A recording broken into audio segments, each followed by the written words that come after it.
So good evening all of you అండి. So already మనం half-yearly ఎగ్జామ్కి సంబంధించినటువంటి సమ్స్ గురించి డిస్కస్ చేస్తున్నాం అండి. అంటే ఏ సమ్స్ అయితే మనం ముందుగా చేసుకుంటే సో మంచి మార్కులు వస్తాయి. ఓకే, ఆల్రెడీ మనకి 2 క్లాసెస్ అనేవి చెప్పుకున్నాం అండి. Already pair of straight line continuation.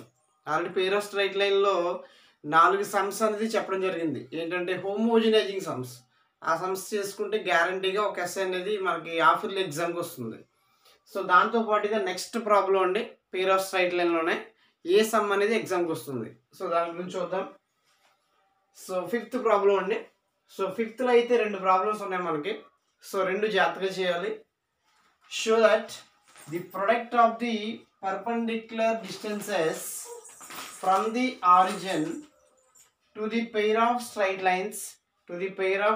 Lines represented by ax square plus 2hxy plus by square plus 2gx plus 2fy plus c equal to 0 is modulus c by root of a minus b whole square plus 4 square.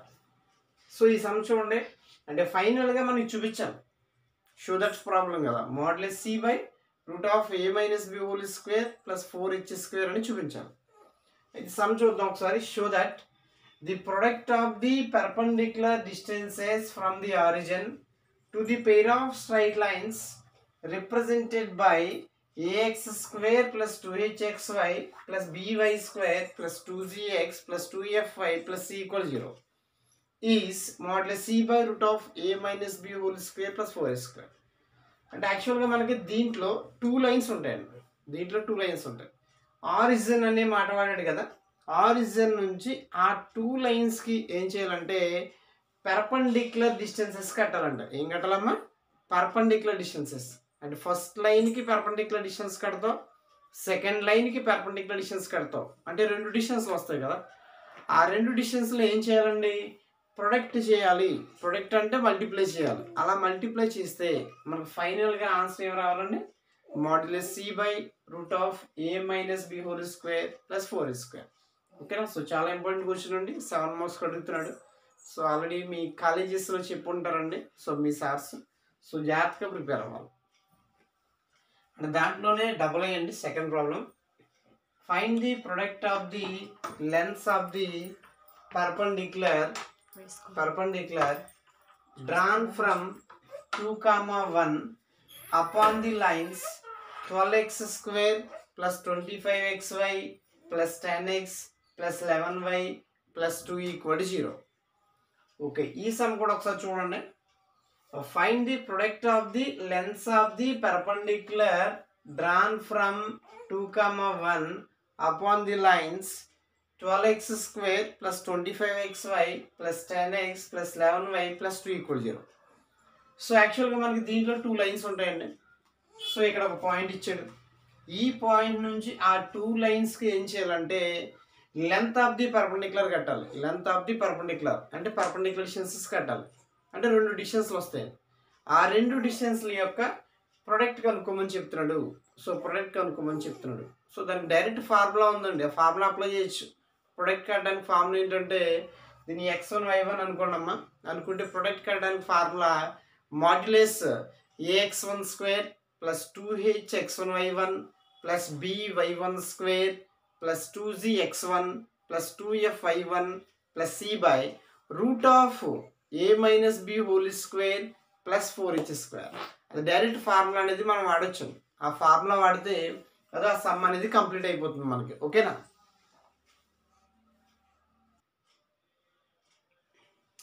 And next అండి 6th problem అండి. చాలాసార్లు public ఎగ్జామ్లో 7 marks question అడిగాడు. Show that the 2 pair of lines 6x square minus 5xy minus 6y square equal to 0 and 6x square minus 5xy minus 6y square plus 6 plus 5y minus 1 equal to 0. అంటే దీంట్లో 2 lines ఉంటాయమ్మా. దీంట్లో 2 lines ఉంటాయి. ఆ 4 lines ద్వారా square అనేది form అవుతుందని చూపించాలి. Square form ఏ square అని రాయలేదా? ఫామ్ ఏ స్క్వేర్. ఓకేనా? సో దీంట్లో 2 లైన్స్, దీంట్లో 2 లైన్స్, అంటే 4 లైన్స్ ఉంటాయి. 4 లైన్స్ ద్వారా ఒక స్క్వేర్ అనేది ఫామ్ అవుతుందని చూపించమంటాడు. చాలా మోస్ట్ ఇంపార్టెంట్ క్వశ్చన్ అండి. సో జాగ్రత్తగా ప్రిపేర్ అవ్వాలి, ఓకేనా. అండ్ 7th ప్రాబ్లం అండి. 7thలో 2 ప్రాబ్లమ్స్ ఉన్నాయి, అదవుతుందా. సో చూద్దాం.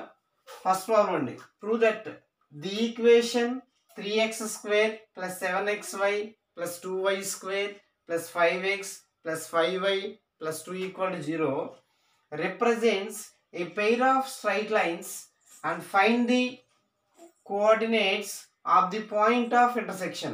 ఓకేనా. ఈ సమ్ ఏంటంటే మనకి ఎలా ఒక ఈక్వేషన్ ఇచ్చారండి, దీని పెయిర్ ఆఫ్ ఈక్వేషన్ అని చెప్తాం. ఈ పెయిర్ ఆఫ్ ఈక్వేషన్ అనేది అదే ఇది ఒక ఈక్వేషన్ అండి. ఈ ఈక్వేషన్ అనేది పెయిర్ ఆఫ్ స్ట్రైట్ లైన్ని రిప్రజెంట్ చేస్తుందని చూపించమంటున్నాడు. ఇది ఒక ఈక్వేషన్, ఇది పెయిర్ ఆఫ్ స్ట్రైట్ లైన్ని రిప్రజెంట్ చేస్తుందని చూపించమంటున్నాడు. అంటే 2 లైన్స్ ఉంటాయని చూపించమంటున్నాడు. ఎలా చూపిస్తామంటే దానికి డైరెక్ట్ ఫార్ములా ఉందండి. ఏంటి formula? ABC + 2fgh - af² - bg² - ch². ఆ వాల్యూ కనుక్కోవాలి. ఆ వాల్యూ కనుక్కుంటే మనకు 0 రావాలి. అలా 0 వస్తే ఈ ఈక్వేషన్ అనేది పెయిర్ ఆఫ్ స్ట్రైట్ లైన్ని రిప్రజెంట్ చేస్తుంది అని చెప్తాం, ఓకేనా. సో దాంతోపాటుగా find the coordinates of the point of intersection. Point of intersection కట్టమంటాడండి. పాయింట్ ఆఫ్ ఇంటర్సెక్షన్ అంటే తెలుసు కదా, 2 లైన్స్ అనేవి ఎక్కడైతే ఇంటర్సెక్ట్ అవుతాయో ఆ పాయింట్ని ఏమంటారు? పాయింట్ ఆఫ్ ఇంటర్సెక్షన్ అంటారు. అది ఫైండ్ అవుట్ చేయమంటాడు. సో దానికి ఫార్ములా ఉంది. ఫార్ములా ఏంటి? hf - bg / ab - h², gh - af / ab - h². ఆ ఫార్ములా చేస్తే మనకు పాయింట్ ఆఫ్ ఇంటర్సెక్షన్ అనేది వస్తుందండి, ఓకేనా.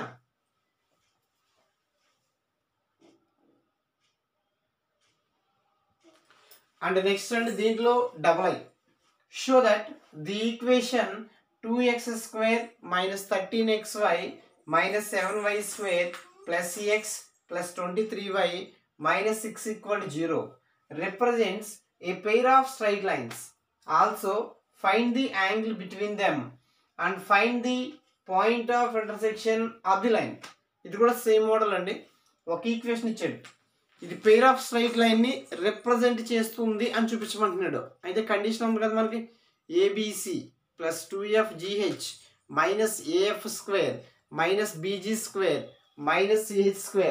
ఆ వాల్యూ ఫైండ్ అవుట్ చేస్తే, ఓకేనా, ఆ వాల్యూ ఫైండ్ అవుట్ చేస్తే మనకి ఎంత రావాలంటే 0 రావాలి. అలా 0 వస్తే ఇది ఒక పెయిర్ ఆఫ్ స్ట్రైట్ లైన్ని రిప్రజెంట్ చేస్తుందని చెప్తాం.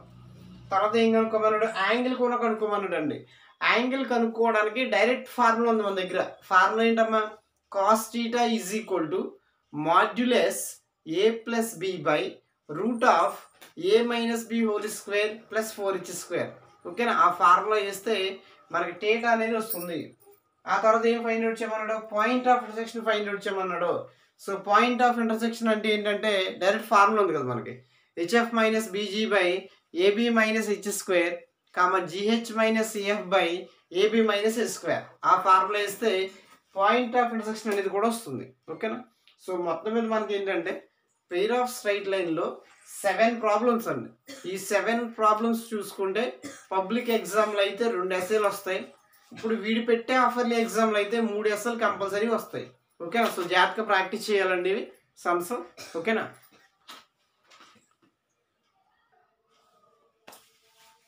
ఓకే, నెక్స్ట్ టాపిక్ కమ్మిదే. So direction cosines and direction ratios.